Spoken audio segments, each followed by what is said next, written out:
And do we want to allow a minute or two for people to join, or are you ready to kick it off? I think we can all kick it off. Okay. Well, good morning, everyone. We thank you for joining today. We're quite heartened by the amount of response we got to this event today.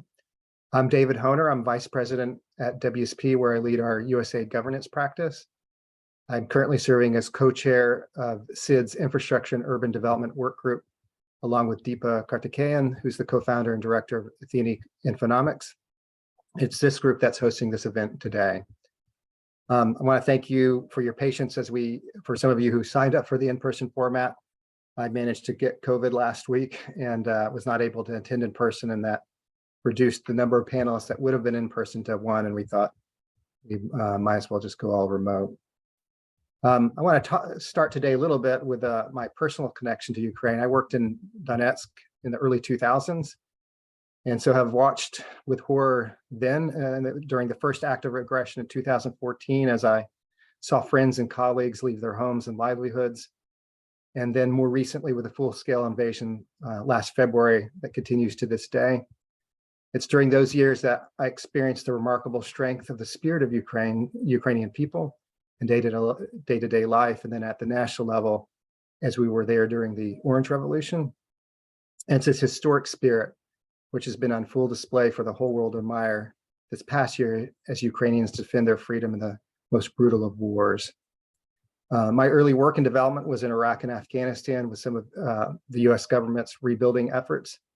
And some of my colleagues and I have this year wanted to sort of use that experience to advance the discussion on how to best look forward to rebuilding Ukraine as a development community, learning from the past mistakes and some successes, but also really wanting to take into consideration not to draw the wrong lessons. Ukraine is a very different context. It's an established democracy with high capacity leaders and technical experts and very highly motivated citizens, as we've all seen. And so for me, it's closer to the post-World War II Europe reconstruction effort than to what we did in Iraq and Afghanistan. And we want to make sure that the donor community and the implementers included plan a response that accounts for this context. And the purpose of this event today and other events that we've been involved in is really to push that conversation forward. Malik, I believe you had a few things to say before we launched in. So are you ready for that? Sure, thank you. Thank you everyone for joining us today. We really appreciate you being here. And welcome to all the SID members that have attended events before, and welcome to all the new participants we have today. My name is Malva Karvandive, and I am the program coordinator here with SID US, and I have the pleasure with working with co-chairs such as David. For anyone that is not familiar with SID-United States, we are the largest and the most active chapter of the Society for International Development, an international network that was founded in 1957 to serve as a global town square dedicated to sustainable economic, social, and political development. We serve as a global town square for the international development community, bringing together people from diverse organizations, disciplines, and career stages in a neutral, independent forum to share information and discuss important issues and challenges facing our community, as we are doing today. There are a few different ways that you can get involved with us and also engage with a lot of topics such as Ukraine, and that David mentioned as well, is you can check out some of our upcoming events that are coming up and sign up for a newsletter. We have a lot of different information on our newsletter, including job applications, information on organizations that are members with us.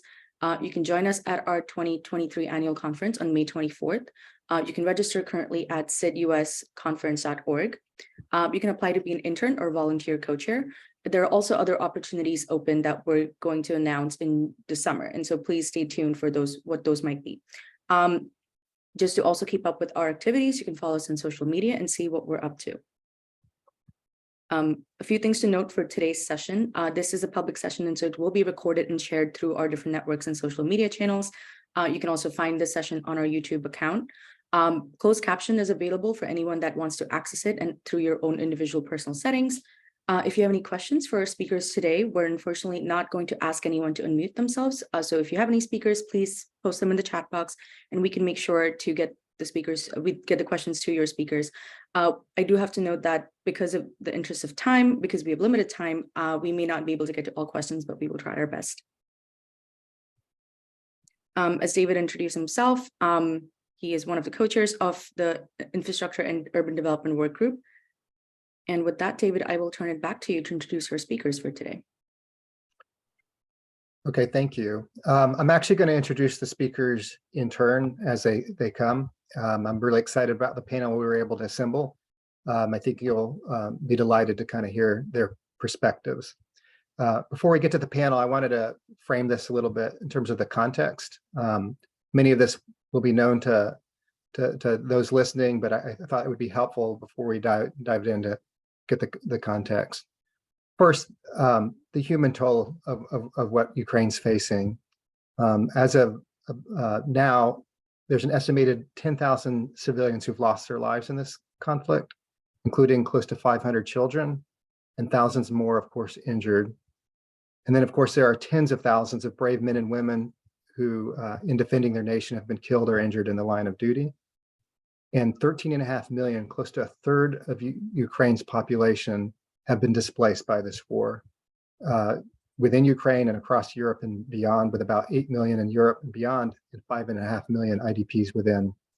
And of course, millions of these have lost their homes, so that even if the war were to finish tomorrow, they have no place to go back to. The World Bank recently finished their second rapid damage and needs assessment and released it a couple of weeks ago. It takes the assessment of damage through the end of February 2023, so about a year into the war. They did this in collaboration with the Ukrainian government, the EU, the UN, and many other stakeholder groups on the ground. As of February 2023, the World Bank estimates $135 billion in direct damage to Ukraine, with another $290 billion in aggregate economic, social, and other monetary losses, and an estimated close to 30% drop in GDP in 2022. The World Bank currently estimates, or this report estimates, that there's about $411 billion reconstruction and recovery needs, which is about twice Ukraine's pre-war GDP, with the highest estimated needs in transport, housing, energy, social protection, and explosive hazard management. Explosive hazard management, the removal of mines and other ordnance, they estimate alone at about $38 billion in cost in tens of years to get it done. Needless to say, the task of reconstruction in terms of financial, human resource, and material needs is staggering. It's going to require years of collaboration and sustained support from donors, the private sector, and preeminently from within Ukraine's own internal fiscal and human resources. There's good news. Ukraine isn't waiting until the end of the war to start rebuilding. In the face of regular targeted missile and drone attacks we've all seen on our own televisions, Ukraine's electric utility companies, as they've heroically worked to keep the lights on, and the rail company has worked around the clock to keep the trains running. And more broadly, and I think striking to many of us outside, Ukraine is already moving forward across the country to restore housing, repair roads, bridges, and other vital infrastructure without donor support often. And perhaps the most heartening statistic is that even though many Ukrainians are still leaving for understandable reasons the country, since the beginning of the war, over 8 million Ukrainians have returned to the country. The premise of this event is that cities have a central role to play in Ukraine's reconstruction. They're already performing a vital role during the war, and their role in future reconstruction will be critical to the effectiveness and sustainability of any eventual recovery effort. In the cities that are liberated, there will be a need for cities to rapidly address a number of areas in parallel in order to attract citizens back. It's going to involve reconstituting political leadership, demining and debris removal to clear spaces out for reconstruction, introducing economic opportunities so people have jobs to come back to, and then quickly restoring, even in temporary forms, housing, energy, heating, and waste management, as well as schools, healthcare, and other social services, so that people have a place to live and bring their families. And all this they have to do in the midst of municipal revenues that are down 90% because of the impact of the war. As they do this, there's going to be some competing tensions that Ukraine government at all levels will face and that donors will face in their support. First, the tension between addressing short-term exigencies of some of the things I just mentioned, versus long-term, more sustainable solutions that will allow Ukraine to build back better and advance in its aspirations towards EU integration. A second tension will be the battle between central government management, and one that sometimes donors frankly award, versus continuing the move forward with decentralized approaches to governance that were the result of reforms in 2014 that in themselves will advance improved governance and democratization. And then a third set of tensions will be within cities, the tension between Soviet legacy top-down development models that offer the prospect for simplified and quicker decision-making versus more democratic participatory approaches that are often slower, less predictable. And then a final area that I think will be a dynamic that will have to be addressed, particularly in the hottest zones in the east that have been under Russian occupation the longest. There will be the additional challenge of the social reintegration of Ukrainians that have been marinating in Russian propaganda for the past 9 years, and the challenge of creating a political and social space that's broad enough where they feel at home in Ukraine again.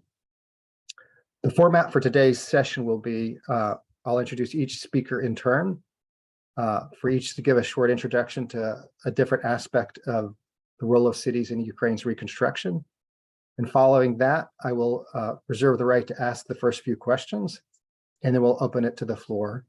If one or more of our speakers go a little bit over, and this crowds out the time at the end, I'll relinquish my right to ask a question and make sure that everyone has time to ask. With no further ado, then I'd like to first introduce Dr. Olga Marinska. Olga is the Associate Director at the Competitiveness, Governance, and Political Affairs Department of the European Bank for Reconstruction and Development, EBRD. Currently, she is focusing on EBRD's governance and policy portfolio in Ukraine. Before joining the bank in 2016, she held various positions in the government, academia, international organizations, and analytical centers in Ukraine and in the UK, including work in an advisory capacity to the Deputy Minister of Economy, who was responsible for the government's regional policy in 2002 to 2004, which resulted in the approval of the first ever national strategy for regional development in Ukraine. She has advised a number of oblast state administrations and municipal councils in the preparation of oblast city strategies for socioeconomic development. She holds a PhD in economic and social geography and has published extensively on regional development, regional and urban policies, and governance. I need to say at the outset that Olga is not speaking in an official capacity for EBRD, and our next speaker, Kevin Nelson, likewise will not be speaking in an official capacity for USAID, and yet both bring incredible perspective from within inside the organizations they're working in. Olga's going to kick us off today with speaking to us a little bit about the policy, legal, and governance context, both of current efforts in reconstruction and the ultimate efforts for development. Olga, over to you. Thank you very much, David. I hope you can hear me well, and I would like to thank the Society for organizing this event. There are obviously weekly events on reconstruction in Ukraine, and some people complain that there are too many, but in my opinion, there are not too many discussions, and obviously there are varied opinions and very different domains. And I just want to warn you that I'm not a planner, urban planner. I'm geographer and regional economist. So therefore my position will be from this point of view. I will share with you, I hope I will be able to do a tiny little couple of slides that I prepared. Let me see whether I can put it in the presentation mode. Good job. So can you see it well? Yes. Good. So as David said, the war started not in 22, it started in 2014. And there are many evidence to suggest that it started exactly because so many policies and approaches in Ukraine were spatially blind. And regional disparities, which are normal and they're universal everywhere, is quite different from regional divergences, which were very, dynamic growing in Ukraine and only exacerbated by the policies that unfortunately didn't take into account the differentiation in the spatial structures and economies. And it also had political effect because lots of regional elites became very autonomous with clearly anti-state tendencies. So the question is, did Ukraine learn the lesson from this, from the first wave of war? And I would argue that yes, it did. And the response of it was one of the most successful reforms, which was admitted by quite a few international bodies and international organizations, is decentralization in Ukraine, which created very strong foundations for resilience, which demonstrated so clearly by so many Ukrainian cities, communities, gramadas and regions across Ukraine, whether they've been under occupation or direct line of fire or not.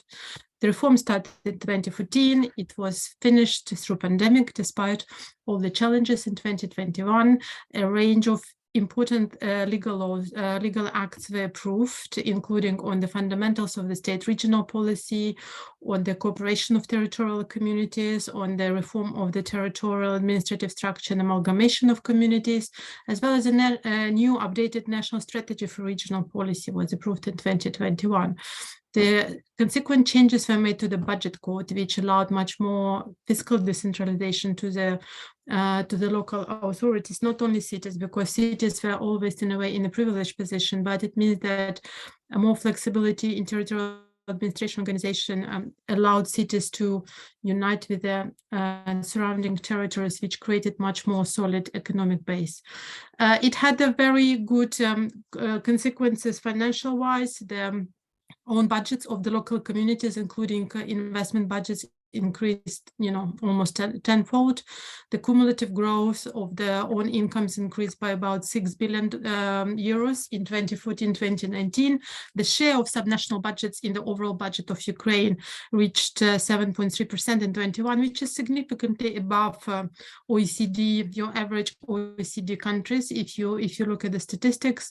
But the problems, of course, persisted because majority of the budget, the largest share, were spent on the current expenditures, on the salaries, and the capital share was only about 15%. So what happened during the war? Of course, we know that on the first day of big war, the large-scale aggression of Russia, which started on 24th of February, the martial law was enacted in Ukraine. What it means for the executive power, it means that oblast and rayon state administrations were automatically turned into the military administration, and their major responsibilities was in defense, law and order, safety and security, and overall maintaining of the well-being of the population. At the same time, there is a self-governance, and it should be said that the mayors, the local councils continue to maintain the activities on the territories that were not occupied, but there are still opportunities to create military administrations that are centrally managed in several situations. And those situations are as following: when there is self-dissolution of the council, when they stop performing their duties, for example, they stop meeting on the regular sessions, the de facto non-execution of the authorities, and termination of the authorities according to the law. In the situation when military administration created instead of self-government, it will have to continue operation until the next elections, which of course are not possible during the martial law execution. It means once you lose your self-government on the territory, it will remain in direct management of the state until the elections are conducted. In terms of the institutional and legal changes, there is understandable recentralization of many state functions, which are essential. We saw the degree of destruction to the infrastructure, to the energy systems, to housing, to everything. That's why it is important to centralize some of the functions. There is also a national recovery plan, which was prepared and approved at the Lugano Reconstruction Conference in July 22, and it does have a regional focus, although not very clearly articulated. What it does say is that recovery projects to be localized in specific regions and supported by specific international partners. This statement, unfortunately, was already declined by several major donors, including yesterday by the German representative in G7's multi-stakeholder group, saying that Germany is not going to follow this approach when each country selects the region and they're going to kind of oversee reconstruction. They're actually seeing that the more coherent approach is needed for that. There is also amalgamation of the ministries with the understandable idea of cutting some of the expenditures, including in civil service, and the creation of the super ministry of the communities, territories, and infrastructure development. So it's former Ministry of Infrastructure plus former Ministry of Regional Development and Communities. And it should be said that unfortunately, majority of staff that was in regional ministry didn't transfer. So what we are facing now is a significant loss of institutional memory and expertise. And this could have a long-term consequences if it's not filled in pretty soon. Also, the suggested instruments for recovery and reconstruction currently, as they look, are spatially blind, in my view. And I just wanted, oh, sorry, I'm pressing the wrong. See, this map, which was suggested by the Min region in July 22, provides 4 groups of the regions, obviously depending on how they're affected directly by the military actions, by the occupation, etc. And depending on where the city, where the community is located on this map, obviously local self-governments can have a different role in self-determination of the future development, future priorities. What we cannot have is the risk of coming back to pre-2014 situation where the most policies were spatially blind, where local authorities were, ignored. And this is what we saw very well with the discussion of the draft law on the city construction activities, so-called 26-25 law, where there was a huge opposition. It's still not clear where this is going to happen, but there is a clear dissonance also with the commitments Ukraine made as a candidate country for the EU, which was granted in July 2022, because it needs to adhere to the principle of EU. One of main is subsidiarity, and subsidiarity means that the services and things needs to be done at the lowest level possible to the closest to the population. So I just hope it provides you with an overview of, where we are legally, governance-wise and institutional-wise. Thank you. Let me stop sharing. Thank you, Olga. Our next speaker today is Kevin Nelson. Kevin is the urban governance lead for the governance team with the Bureau of Democracy and Innovation at USAID. In this role, he chairs the Urban Expert Working Group. He also coordinates donor engagement and leads efforts to support the new urban agenda and the Sustainable Development Goals. Currently, Kevin is coordinating USAID strategic thinking about the role cities and urban areas have in driving national economies, promoting democracy and governance, and addressing climate change, anti-corruption, violence prevention, and supporting local solutions to municipal service delivery. Kevin holds a master's degree in urban and regional planning from the University of Illinois. And most importantly, Kevin's mother is 100% Ukrainian, which explains probably why he's turned out so well. Kevin? Great. Thank you very much, David, for that introduction. And as was stated earlier, my focus is on the broad array of development assistance from an urban lens. So by no means am I by no means am I a Ukraine expert, but I am an expert in cities. And what I want to spend the next few minutes speaking to is looking at the role of cities as a political, social, and economic hub, and taking a look at some of the content that Olga went over, and applying that across 4 key areas. First, cities as advancing democratic norms and practices. So again, coming from that democracy and governance lens that I come from in the DRG Center here. Second, thinking about cities as social reintegration and long-term sustainability, thinking about that long-term and that urban planning aspect. Third, about restoring economic dynamism. Whether it's Ukraine or anywhere else that we here at USAID are working on, we're thinking about cities as economic drivers, and specifically at that local level of driving, driving economic growth and development. And then fourth, looking at cities as hospitable places for the investment climate. And I'll talk through that a little bit. So the first, in terms of the use of reconstruction investments that we've seen over the course of the last year, is what we would like to focus on, or what we see as USAID in the democracy space, is advancing democratic norms and practices. So what does this exactly mean? So responding to the war and engaging in reconstruction is certainly about preserving and strengthening democratic institutions. Over recent decades, Ukraine has implemented a process for governance decentralization, as was referenced already, intending in more control for local governments to manage themselves, raise revenues, and provide sorely needed services. And we've seen this over the last 20 years in terms of that decentralization process. The autonomy can work hand in glove with democratic expectations, wherein public participation helps shape public policy and advances investments.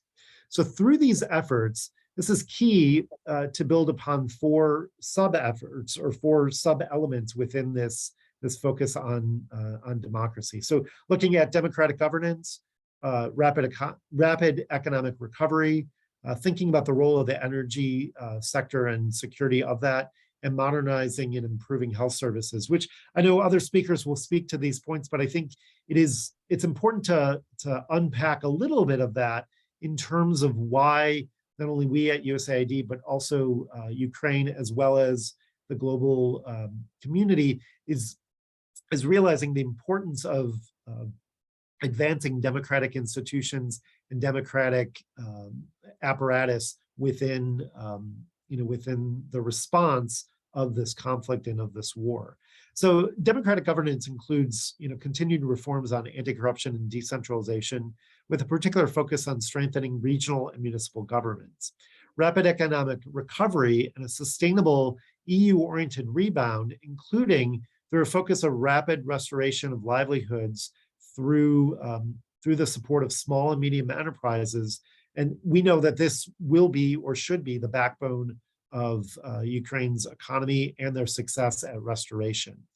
Also thinking about the energy sector modernization, that increased focus on low carbon and renewable energy and orienting Ukraine's energy market away from Russia and towards the EU, as well as improving health services through health system strengthening, as well as focusing on local health systems and a more efficient health network, supporting people with physical and mental trauma due to the war. So many of these things come together, like I said, as we think about the role that cities play as service providers, but thinking about the democratic institutions that can be advanced there. So the second pillar, thinking about social reintegration and long-term sustainability. So as an urban planner, I know that cities are at the front lines of development, capacity building, service delivery, and livelihoods of its citizens.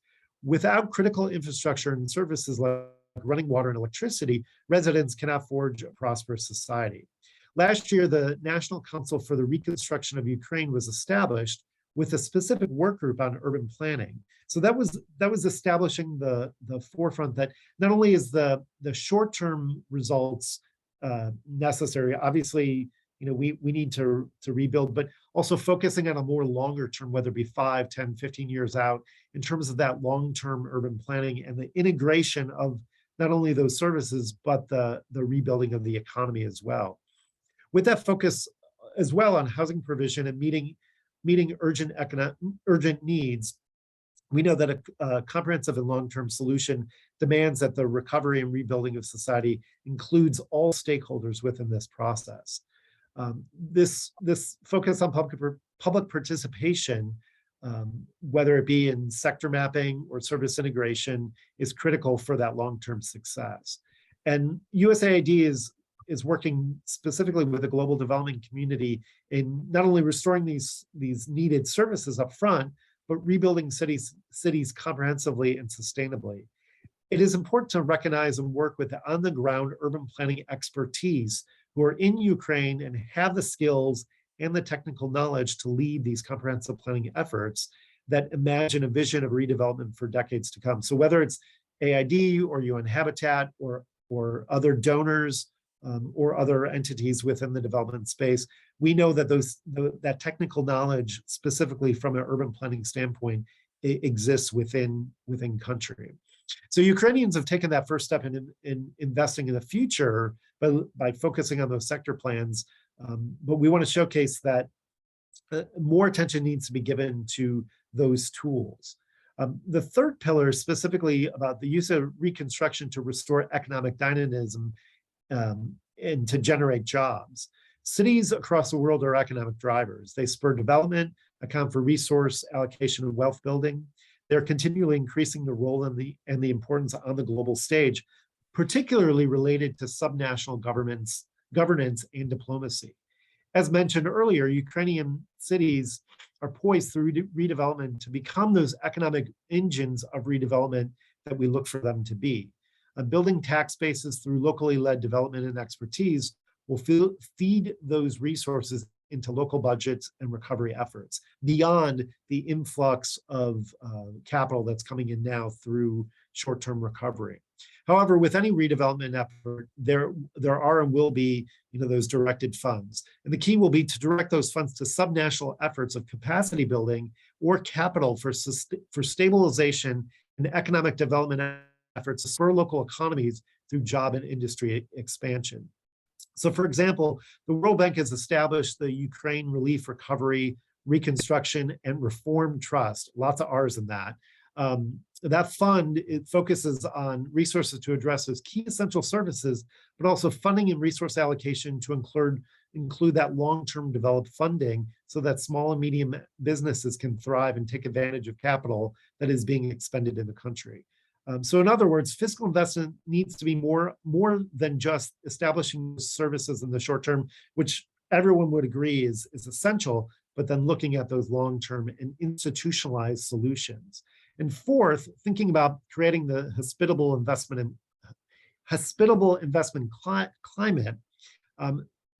Overall, as the work continues into the second year, efforts will and could be directed to some of those longer term recovery efforts that can catalyze and leverage across organizations. Recently, the administrative power at the World Economic Forum stated that the international private sector has an important role to play in supporting Ukraine's long-term economic recovery efforts. And we are working directly to identify partners to address investment risk, provide catalytic assistance, and encourage economic reforms that can attract that investment that is sorely needed at the local level. This is naturally a focus at the national level, but we want to make sure that the private sector is looking both nationally and subnationally to assist cities in those recovery efforts.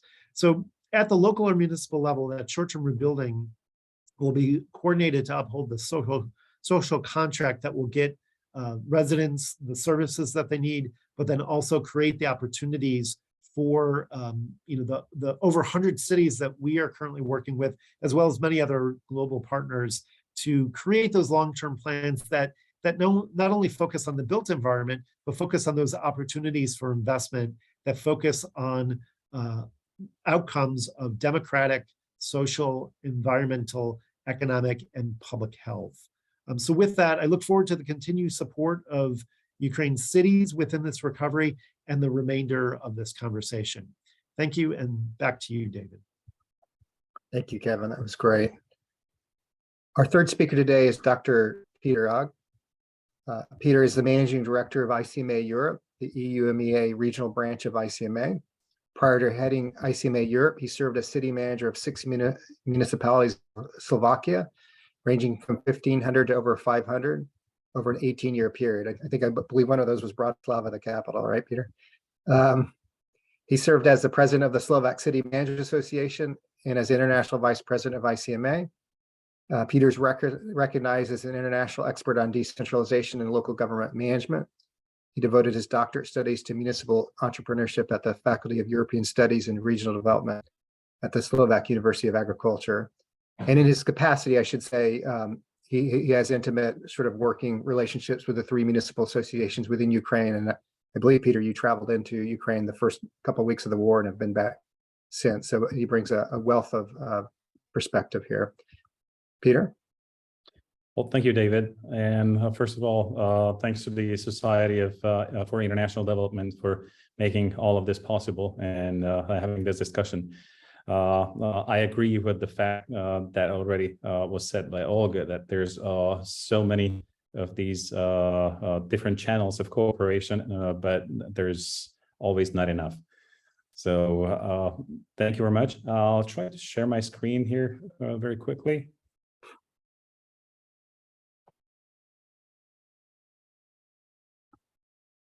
What's thinking? Okay.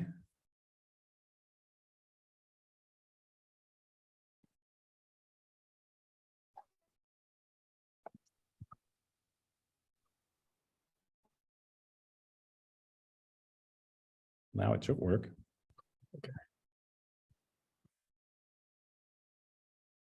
There we Yeah. are. Okay, perfect. So first of all, on my personal note, yes, in the first days, actually, in the very first day, I was on the border of Ukraine in Romania, canceling a study tour for 60 mayors from Ukraine that were supposed to be in Romania for a week, and I see Bogdan nodding because he was supposed to be one of them. And then a couple of weeks later in Slovakia and a couple of weeks later in Latvia, actually, for a best practice exchange. Unfortunately, for these circumstances, I was canceling this trip and driving back home when the first rockets hit in Ukraine.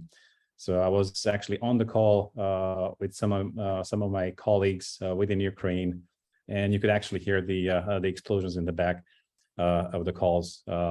This was a little over a year ago. So just coming down to ICMA. ICMA is a organization run by members. It's an individual membership organization where we have a little over 13,000 individual members, all of them working in local governments as professionals. The organization is here a little over 100 years ago. It was established in 1914, and its European branch was reopened back in 2018. We do have more than 40 different countries' professional associations as our partners. 3 of them are in Ukraine. Basically all three local government associations, the Association of Ukrainian Cities, the Association of Amalgamated Communities, and also the Association of Smaller Villages, which we are in contact with for years now. And that was one of the main drivers and main reasons how we could cooperate basically from day one of the invasion in last year. As ICMA, we have completed more than 600 local government projects in, I believe it's a little over 100 different countries of the world.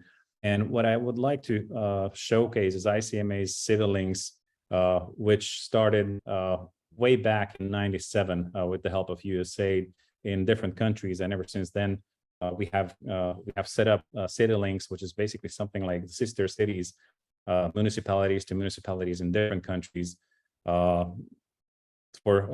as our main driver of exchanging best practices, of exchanging professionals all over the world.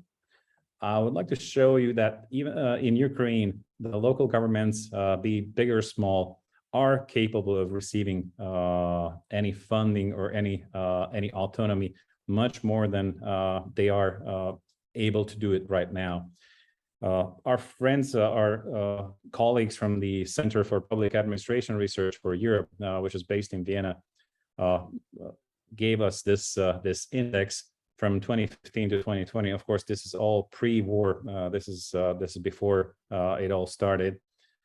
This is the percentage of decisions within state and local government. And Ukraine is right there at 48%. So half of the decisions that are implemented in people's lives are made on the local level, not on the state level. As you can see, most of Europe is a little higher than that, which I think Ukraine can do a much better job as well. Even during the war, which we could see that the local governments are not waiting, but are active in every single capability that they have. This is another interesting focus. That's the local government expenditure in percentage. And as you can see, in Ukraine in 2020, there was 32% of all government expenditures on the local level. This means that the implementation of any program or any funding, even from outside of Ukraine, local governments are able to do it. Were able to do it before the war, and I'm absolutely positive that since they are doing it during the war, they will be absolutely capable after this craziness is over. This is the change in local government expenditure. As you can see, Ukraine was one of the leaders actually in Europe that most of decisions and expenditures went from state level to local level, and this is something we already heard today. So in Ukraine, in the 10 years between 2010 to 2020, it actually increased by 3.3%. The amount of expenditure that the local governments have done versus the state government. So with this said, I would like to say that the biggest possibility for everybody within Ukraine right now is a cooperation on the international level, not only with the United States, of course, even though you are based in the US, but I think that Ukraine has seen, and the Ukrainian cities and communities have seen, that the cooperation between any countries, be it in Europe, be it in the US, be it in anywhere else in the world, and exchanging best practices, exchanging ways of dealing with realities that they have on the ground right now was very big.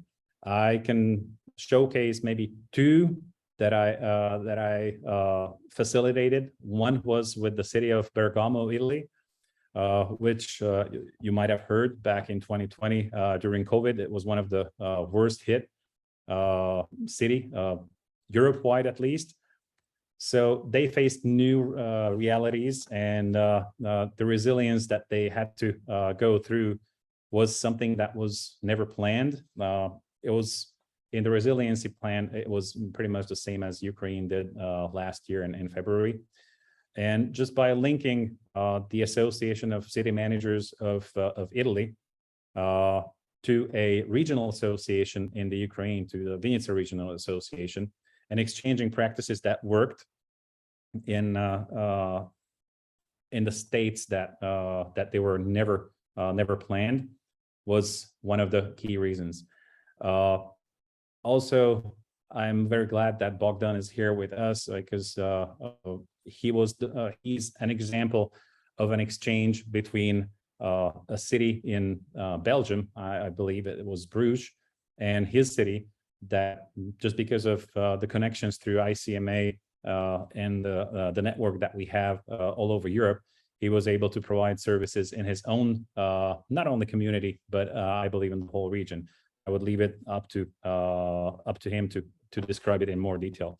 So I think in both, in all ways, cities are and will be the main coordinators for restoration of not only the hard infrastructure, but especially the soft infrastructure and the services that we all provide to our citizens worldwide. And in that, organizations like ICMA can be only the means of transportation of this information. So with this, thank you again for having me over here, and I would be happy to answer any questions. Thank you. Thank you, Peter. Our final speaker on the panel today is Bogdan Kilichavi. I'm really excited that he was able to join in the midst of incredible demands in his role. Bogdan is currently serving as the mayor city manager of Kopchinci, an amalgamated community in the Ternopil region in Western Ukraine, which has a population of about 15,000 people. In this role, he's had to manage the city's response to the migration of hundreds of IDPs. He also serves as the chairman of the Ternopil regional branch of the Association of Amalgamated Communities. Bogdan earlier worked as a local economic development officer on a USAID project, decentralization offering better results and efficiency, Dobre, where he supported local economic development in 75 amalgamated communities that were established as a result of the recent decentralization reforms that began in 2014 that a couple of speakers have mentioned. He holds a master's degree in engineering, e-governance technologies and services, and a master's degree in international law and legal studies from the Tallinn University of Technology. Bogdan today is here to, in part, root our conversation. It's easy to come up with a lot of great and brilliant ideas working outside of context, as we all know in the implementing community. But he comes today, one, as a person who's worked on USAID projects, so he knows the dynamics of doing project work. But most pivotally, he comes as a mayor someone who's actually helping to manage the city in the midst of a great crisis. And so really appreciate the perspective he's going to bring today. I've sort of entitled for him his talk, "The Tale of Two Cities." He is working in a municipality that's not in the direct conflict zone, although it has the impacts of the conflict zone of conflict, certainly in the form of migration and attacks as well. But he's going to speak to the challenges of that, as well as through, in his capacity with the municipal association, speak for municipalities as well, more in the direct line of fire, and some of the challenges they're facing and will face in eventual reconstruction. Bogdan, thank you so much for being here. I know these are not easy times. We appreciate it and look forward to what you have to say. Thank you, David. Thank you a lot for the interest of being interested in Ukraine and in developing and reconstruction of Ukraine. I'll just share my screen right now. Just a sec. Yeah, so there will be just like a few illustrations here. I don't need to do introduction about myself because David's introduction is even better than I could imagine. Being a member of the Association of Amalgamated Community, in communities, I have some colleagues that are in different areas that their communities were located and municipalities were affected directly or were occupied. So I decided to bring up one of the stories, not only from my community, which is in the western part of Ukraine, but also the municipality of Shulhinska. And my friend Natalia, who is the mayor in the Shulhinska municipality in Luhansk region. I thought this would be a great illustration. I made some interview with her and we had some discussions about how we see the reconstruction in our regions, I felt that Natalia is a good example for here because she's a very brave woman. You can not only see it in her eyes in the photo, but also you can see how she was trying, like on that small on that picture on the left, from the left, she was trying just to stop a Russian tank with her hands.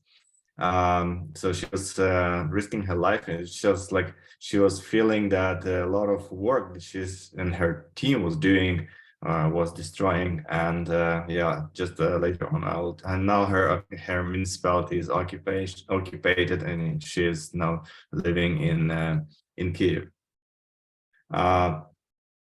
So this is the distance between our municipalities. It's quite far, and Ukraine is quite far.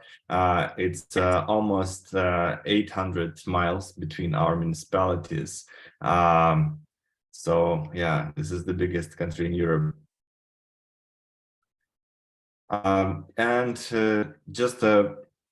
Some people may think that my town is just like a small town, is in the western part, nothing affects us. This is how my town looks just from my window of my apartment. And the day one, it was just empty, nothing was happening. Everybody was like still sleeping, and I had the chance to wake up earlier and just got the message that the war just started.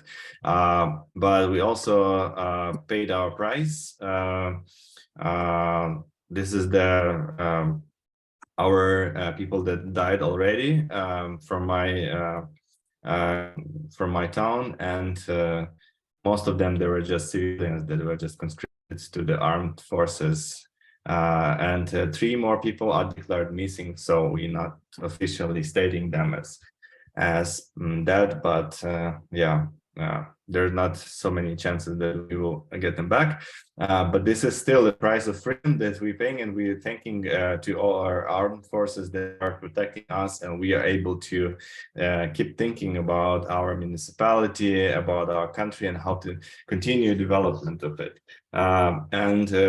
Of course, the war response was very different from our 2 towns. In the town which any town that is closer to the front line, it's more like emergency response, and it's more about food and shelter and hygiene and medicine.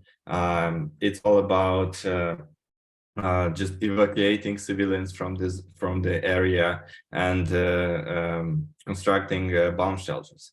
On another hand, in a municipality like mine, and most of the Ukraine is still like far from the front lines, relatively peaceful. We need more development projects.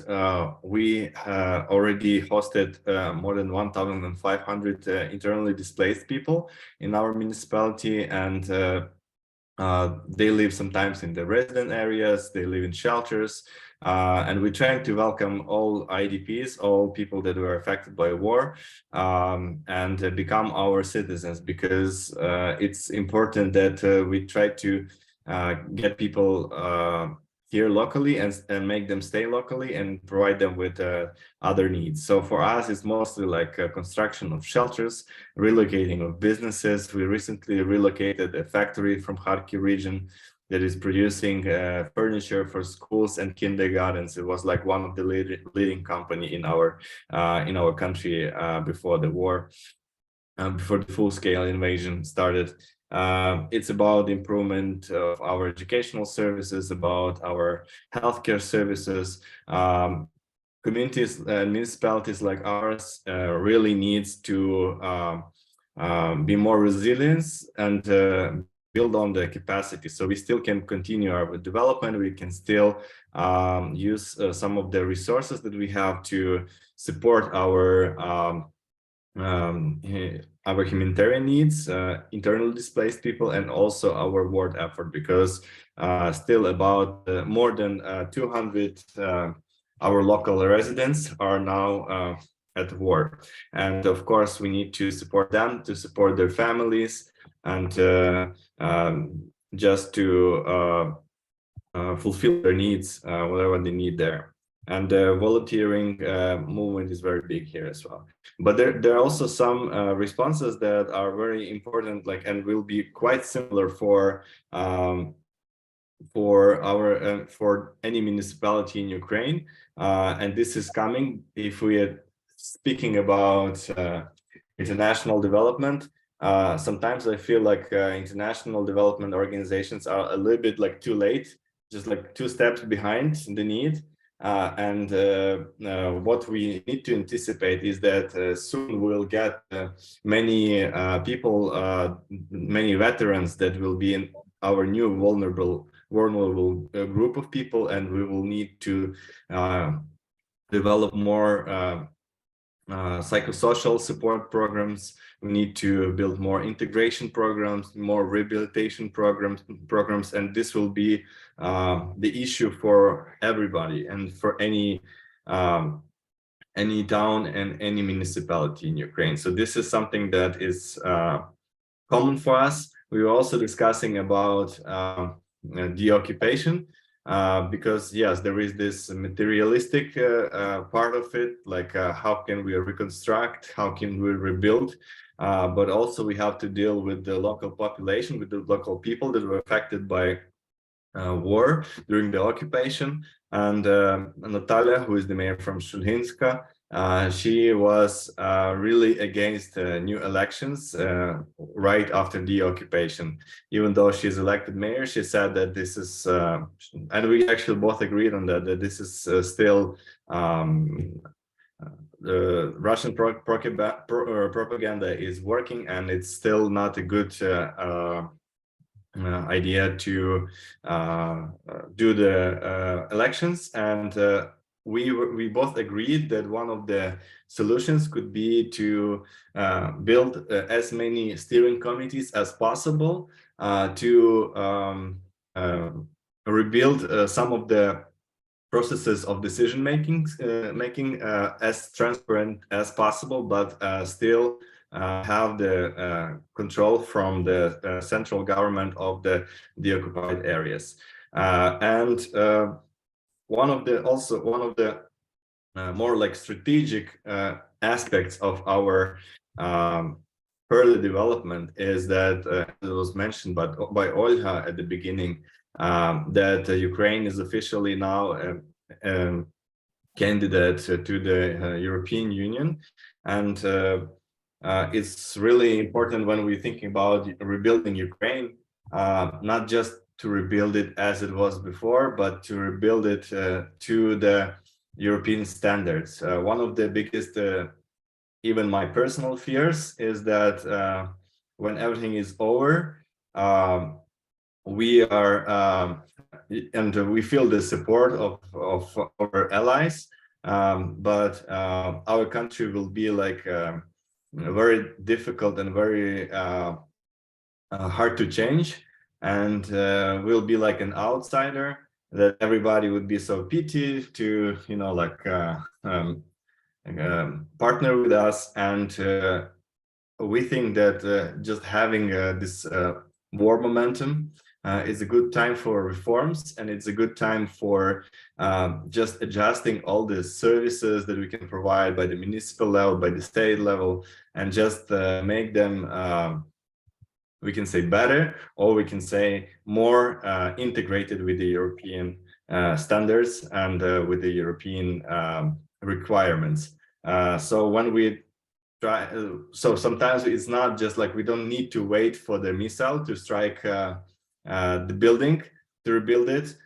We can just start rebuilding our healthcare systems. We can start rebuilding our waste management systems, water systems, education, you name it. There are so many areas that we can share experience in, like, but there are so many things that we still have to learn, and we have to understand that this is a marathon, and this is not like when the war will be over, this is not going to be the end. This is going to be a new beginning, and we have to be prepared for that. And Natalia and I, we would be really glad if we could start now, not wait for the time of the war is over, but just to start now rebuilding Ukraine from wherever it's possible at this moment, maybe on a smaller scales, when the just like building capacity. So when the time comes, we can rebuild the rest of the country fast, efficiently,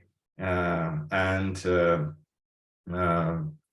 very successfully. That's our vision. That's our just few words from our association, from our just talks. I was trying to be just honest and transparent and just share what's in our minds. Thank you. Thank you so much, Bogdan, for that incredible perspective you bring. And I think also bringing the challenge of not just waiting till the conflict ceases, that there's so much good work to be done here. And in our question time, I hope we can go over that in terms of things that we can be doing now. A lot is being done, but is there ways that we can shape and move forward on initiatives well in advance of the cessation of conflict?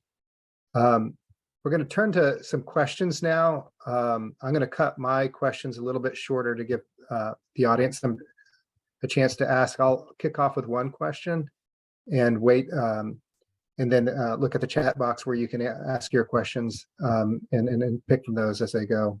If there's time, I might insert another question as well. I think this question could be either for Olga or Bogdan. One thing that I've heard in a lot of these forums that I've participated in is I think there's incredible enthusiasm and interest and passion for wanting to be a part of the reconstruction. At the same time, there's a lot of anxiety, particularly about working in an environment that has struggled with corruption. And I guess one question is, and maybe Olga, you could start, is from the perspective of international donor agencies and implementing the projects that they put out, how can they be reassured of the transparent use of the funds while still allowing for democratic and participatory government processes to play out? Those could be in tension. So I don't know if you have any thoughts on that. Yeah, thank you very much, David. It is indeed a big question, and you actually know better than anyone else because you worked in Afghanistan, Iraq, and the lessons from other fragile and conflict states show us that there should be local ownership, that there should be single pipeline of the projects, and complete agreement with the donor community and between national government. But I believe in the country like Ukraine of the size, as Bogdan said, biggest country in Europe, spatially, it's impossible to get ownership just at the central level. And I strongly believe that it's quite possible, and that the donors prefer to have one single center that would make decisions and ensure accountability and oversight, which is understandable. But it's quite possible to disentangle policy and, as oversight from the instruments that could be decentralized. And there are experience of a couple of very successful tools like Prozora, the main procurement platform of Ukraine, or Prozora Sales, which currently, for example, does small privatization of assets through which you can rent your communal property and things like that. So, and it's all blockchain, it's all decentralized digital solutions, which are used as a national policy instrument from where you can get the absolute transparency of the data, things, etc. So it is quite possible with a centralized kind of architecture to ensure that the cities and self-governments that do have capabilities to function, they can identify their priorities, because as Bogdan said, some of them cannot, and you cannot have new elections, you cannot have new representative and things like that. But though that can, they need to have a say in this, they need to be in the driving seat, because if they are not, there will be a big rebel, people would be rebelling. And we already read some political analysis that current president and his team that do have propensity towards centralization and towards having control, believing that it would be best. But unfortunately, there are many historical examples in the last 15-20 years when the good intentions do not actually lead towards the decrease corruption, things like that. So I believe that the great comfort could be achieved through the very clear instruments of the national level, but with decentralized prioritization and use of the cities and localities. I'm sure Bogdan have something to add. Thank you.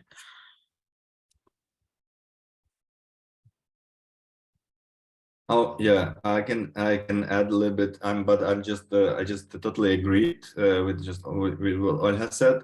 But I just see two comments in the chat. Maybe I can just answer them using this time, because I feel like they will be left with no response. I don't know, what do you think, David? Sure, I think the one that you maybe, I know at least one that you may be speaking to is the one from David Painter on whether cities can begin to prepare their own prioritized capital investment reconstruction plans that can guide future investment, from which donors and development banks can then direct resources. Yeah, it's like this, and there's one more. Yeah, but I can just like shortly answer this, because I think so. And our cities are more and more autonomy right now, as Peter presented in his slides. So I'm sure we can do that. I'm not saying that we have a lot of experience in having that. So that's how probably some international expertise would be required, and also maybe local legal expertise. But I think we can do some pilots on that, and maybe that's gonna also work, because we developing this reconstruction plans on the state level, but they require a lot of finances, and also the country as a whole is very changing all the time, because we have it's at war, right? But for this pilot, you can choose more or less stable city that is like a middle-sized city, which is far from the conflict zone, and there you can test this. We can test this hypothesis and to try to run some pilots. Yeah, maybe I'll follow up on. Can I just add something from the experience with EBRD? This is public domain knowledge. We have a program called Green Cities Program, and there are 7 participating cities in it, including mid-level like Khmelnytsky. And the Green City program involves preparation of the prioritized action plan called Green City Action Plan, which includes regulatory policy and investment priorities. So with the war started, there was a revision of those, and Khmelnytsky did quite a lot of reprioritization to accommodate for the increased demand for the services of the municipality, with a huge increase of the IDPs that Khmelnytsky city is experiencing. So I'm just saying that some financiers like EBRD already supporting several cities in this prioritization, but obviously for the smaller cities there should be a different frameworks and much more offer from donors like USAID. Thank you. Perfect. That's very helpful. Thank you. I think that's a great start off question. And Bogdan, there's a number of questions. What was the other one you wanted to answer on the cultural heritage, maybe? There was one about how to make it not one step behind. Okay. Yes, Yeah, I'll have from Mike. Yes, I just war is not a recent invention, right? And dealing with war and war consequences is not something that the world is experiencing for the first time. And there are a lot of people that have experience and just like can predict what will happen. I feel maybe it's just like from the news, or maybe just like my personal observation is that some of the international donors were not expecting Ukrainians to fight back so quickly and so successfully at the beginning. That's why it was all like, let's wait what will happen and then we start reacting. But this has already happened, right? Like in our case, we saw like when we needed food, there was no food, like, so we would have to get food sent to the front lines, and then people didn't need food that much anymore, and then a lot of like World Central Kitchen came, and all this like Norwegian Refugee Council came. And yes, this is good. It's not, but it wasn't that much of necessity. And it was like all the time, it was like one step behind. Like when we had needed like shelters very quickly, we had to do it ourselves. Just open kindergartens, open some schools, open like just public facilities, and just like improvising to do some situation there. But then our residents, our IDPs were needed some permanent housing. But then we got donor organizations with shelters, and it was like all the time like this, and it's still kind of like I feel a little bit like that. But I think that in our experience, we had we got really lucky, because we not only relocated a factory from Kharkiv region, we also relocated a charity fund, one of the biggest charity funds in Zaporizhia, from Zaporizhia region.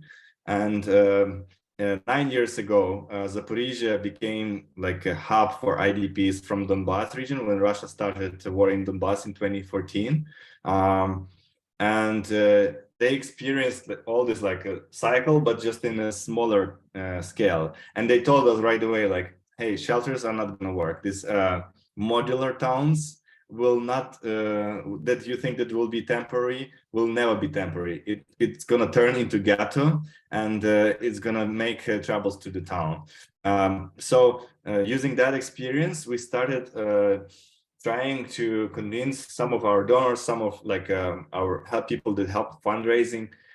We started investing resources into just restoring separate houses that were abandoned. We had like some, like in rural area, you have some abandoned houses, people left abroad or somebody died there, and there's no proper plumbing there, or like a sewage system, or just heating system. So we are just investing in the smaller houses, just like spread it all over the town, and started inviting internally displaced people when they come and they move out of the shelter, and they are surrounded by the locals, and their neighbors are locals, and they're like more integrated, they're more immersed into local traditions and things like that. So one of the ways is just to look at the Donbas war, Russian war in Donbas, and try to see like how this circle will be like rotating to anticipate what's next. And the second strategy, I would say, is to make as many pilots as possible. Just like test different ideas, just the craziest ones ideas. Some will work, some will not work, but it's not going to be a lot of loss if you make it on a smaller scale. If you do it like in the smaller towns, or if you do it like in one of the districts on the town, you just like test ideas, pilot them, and then if you learn that they're working, you just scale them up and just learn this experience, and then you can see, okay, probably this is going to work, and we can try to predict what will happen, and we can do that. Good, thank you. We have another question from Tatiana Kornieva, and I'll just read it. It says, war kills not only people and destroys not only cities in Ukraine, it also kills culture and affects cultural identity. What should be the main priorities for Ukrainian international partners in mid and long-term perspective to help Ukrainian cities keep cultural heritage, and how exactly to meet these looming challenges while exploiting present and future opportunities? And I think as many of us have read, there's been even I'd say a very decided attack, a purposeful attack by Russia to destroy these. So I think this is a very appropriate question. I'm not sure who best to answer it. Probably Bogdan or Olga from within, or maybe both. Yeah. Yeah, I can just rephrase it a little bit. Because I have to be positive thinking person, because I have to translate, project positiveness to my citizens, and this is my maybe like work kind of skill. I think that war gave us a lot of new culture and a lot of new cultural transformations, and it also enriched us. We have in our little town, we have like about 10% of our population is IDPs now, and they come from different cultural backgrounds, they speak different dialects, and they believe in or disbelieve in God differently than local people here. They have different cuisine, there's just like all little these things. And before the full-scale invasion, a lot of people were living and thinking with stereotypes, and now we see that people are just like enriching each other, and it's very important for the local government or anyone who can create this kind of like communication platforms, because people have to speak, to communicate, and when you create this, we have like some common concerts, we have some events, we have all these like activities together, and if you have that, then people get new culture. People in Ukraine massively switching off Russian language, they just like forgetting Russian language and just like starting speaking Ukrainian much more, and out of that we have new culture, a lot of new content, a lot of new things. But if you're not creating these platforms for communication, and you have in one town, you have people from different regions, and they don't talk to each other, then this you have a risk of having this animosity effect, and locals want to get rid of strangers, and this is more like a natural self-defense reaction. But if to make it properly, then I think that we have new culture and we have new things, and it becomes better. And Ukraine just like trying to forget that about the neighbor that we have, and trying to focus on our own culture and on our cultural as well integration with the Western world. I just maybe briefly say to Tatiana's question, because apart from the social element, there is obviously a big physical legacy, you know, the churches, the museums, the buildings, and it's the heart bleeds to see how they're being destroyed. So there are some preemptive measures in some museums doing it. They're not exporting, but they're sending their collections for preservation in other museums. And actually there are some rolling exhibitions of Ukrainian museum exponents around Europe. But another thing, I think we need to harvest Ukrainian unique digital skills and do follow the path of, you know, creating digital twins and kind of digitalizing our material culture. And then later on, you'll have to decide, because unfortunately, Russians do it on purpose. They're bombing it, our cultural identity. So the question whether we will follow French or Italian scenario or British, whether you leave the ruins and you just add people's fantasy to finish it, and you just have a really nice, textual and educational program, or you reconstruct it and restructure it, as it looks new, like we did with Baturin, for example, by President Yushchenko about 10, 15 years ago, it was restored. So it's a big question, and I'm not sure we now have money, but for digitalization stream, I think it will suffice not to have huge capital expenditures. Thank you. So in the interest of spreading the workload among our panelists, we do have one directed to Peter, so I'm going to give you a chance. This is what is being done by city managers from other countries to help Ukrainian cities to quickly prepare their own capital investment and reconstruction plans. Well, right now we're working on a not donor organized, but mainly just one-by-one basis. So whoever was interested and reached out or is reaching out from our whole network within Europe or even outside of Europe, we're trying to link up either the person or the whole city to a person or a city within Ukraine, and trying to build up in real time. Let's call it that way. Build up in right now whatever we can do. I would maybe touch on one other topic, and that's the donor programs that are being prepared. Maybe it's time for a centralization of these donor programs as well. That means a lot more flexibility on the local level, because just as Bogdan, it's not only Bogdan that I hear this from all over Ukraine. They know exactly what they need. They know much better than any donor organization or any information exchange. It all takes time. Bogdan said about one step behind, half step behind, half step ahead. What I can say is, again, when I was getting updates even a few times a week from different associations or from different regional associations about what they actually need right now, and that was exactly how Bogdan drew it out. The needs are changing by region, and they are changing in time very, very quickly. I have been working with donor programs for 20 plus years. I've never seen any donor so flexible. No offense to anybody who's here, but you cannot change your programs in weeks, not even months sometimes.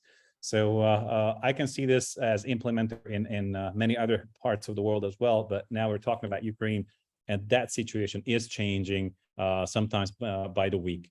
So as I just wrote it down as a donor program decentralization. Whoever's up for that, thank you very much. Kevin, are you raising your hand to say we're going forward with that, or? Yeah, exactly.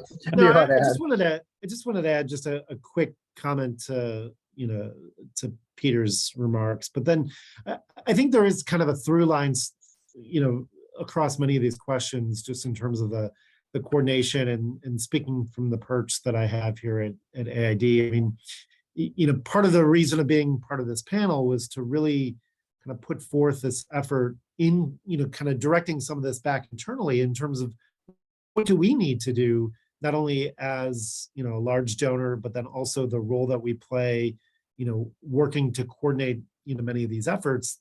To me, there are huge blind spots in terms of kind of connecting between the short-term, needs and the long-term, efforts, because,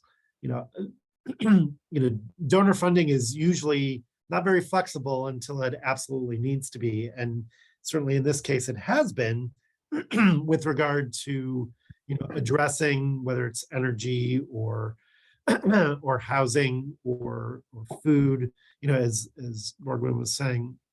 But I think we are trying to think differently about how, recovery and recovery assistance, how that plays out, because, creating the the apparatus to address those needs is usually slower than, where those issues are. And so I think as USAID, I think we are trying to take a very local approach, not only in Ukraine, but across the board, in terms of putting the local actors first and foremost and getting resources directly to those local governments, to those local actors, to those local institutions. But I think the way and the process by which that money flows in that way is still catching up. And I think that's probably the case, not only with us, but with UN and a variety of other actors in this space as well. So I guess I did want to say that we're trying to work on it, but there's still more to be done in terms of smoothing out that process. Yeah, and a big impetus for this whole conversation today, and some of the others have been involved, is really to try to say, can we do this differently? And I think, Bogdan, some of your ideas about not waiting now, but going through sort of massive and even sometimes risky pilots, certainly in municipalities like yours that are a little farther from the conflict zone, but it seems to me like in Kyiv and Chernihiv and Sumy, places that are recently recovered, there are places where we can pilot kind of approaches and find ways to kind of empower and resource mayors and cities on the ground.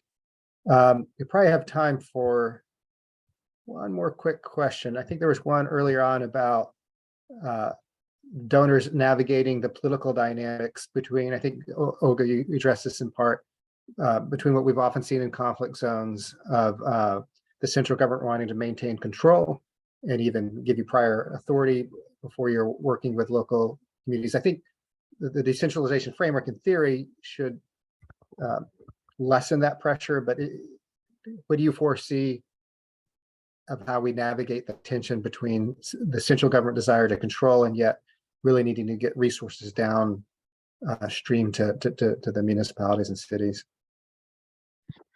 I think I can start and Bogdan can add, and probably Peter can also add something. I just want to say that it's important for many international donors are well aware about how the centralized system in Ukraine is. And there are increasing voices because the central government, as I said, how the ministry is being done, how the new restoration agency is being created on the basis of Ukravtodor, how the president's office is trying to centralize things. But there are voices saying, look, over the last 8 years, we invested gazillions of money in creating capacities at the regional level, at Hromadas level, at Rayon level, and you need to employ them. Yes, you need to redirect them. You need to kind of to gear them up towards recovery and reconstruction objectives. But the capacity there actually, it answers some of the question how to deploy experts. It is quite possible to use the offices of reforms that existed in each oblast or agencies of regional development that also were created in each region to create this team. So the institutional capacity there. For international stakeholders, it's important obviously to not lazy, but to keep themselves abreast with the developments and support the local self-governments, including through the associations of Ukrainian cities, of amalgamated communities who are very powerful voices on the kind of as a forum for protecting the rights and responsibilities of the local self-government in Ukraine. Bogdan, I think you had some things to add. Yeah, I totally agree that the association is the way to go, because even being elected from different parties, representing different parties, I don't know, like even there were 3 associations at least mentioned today. I don't know any of them, any case of them when someone was unwelcomed there due to their political views. So I think that associations is one of the ways to go. And I just wanted to add to the previously what was said by Peter and Kevin about like asking mayors like what's like how to what to do, like how to design the programs. And I just like as a former employee of the project that was funded by USAID, I can see the situation from both sides, and I'm not sure that most of the mayors are in the position to say no to donor. If the donor is doing something that is not needed, it's just because like we are in such a competitive environment between mayors, and even if this project is not going to be like 100% important for you, maybe it will be like just 10% important to your town, you still say yes to everything, you still take it, and you never say no to donor, because it's not not in the culture anymore. And this is important to get the feedback sometimes. And I can see how some of the programs that we were doing, and we were getting great feedbacks about them when back in the time when I was in Kyiv, just like consulting municipalities on local economic development. And now I see just like this little intricacies, these little moments that we didn't predict. And now I see, oh, now I understand why those projects were not so successful. Now I see like why some of the ideas were not successful. But it took me, to quit my job, win the elections, and just like, it shouldn't be like that. It should be just like normal feedback. And then, yeah, we have to build somehow this platform where everybody is honest with everybody, and when everybody is just get the correct feedback. In this case, the international taxpayers' money will be used as efficient as possible.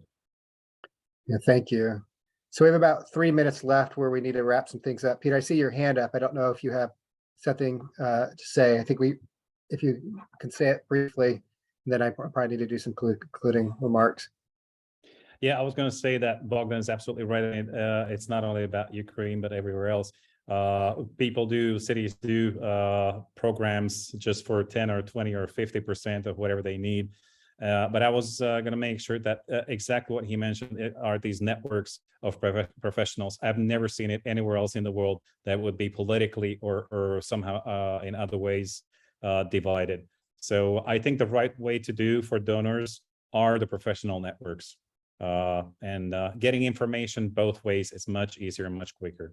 Thank you.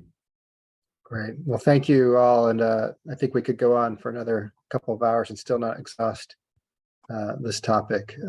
Really appreciate all the speakers. I thank you for your incredible input throughout the course of this discussion. I think that the perspectives that were represented here are very helpful to frame this conversation.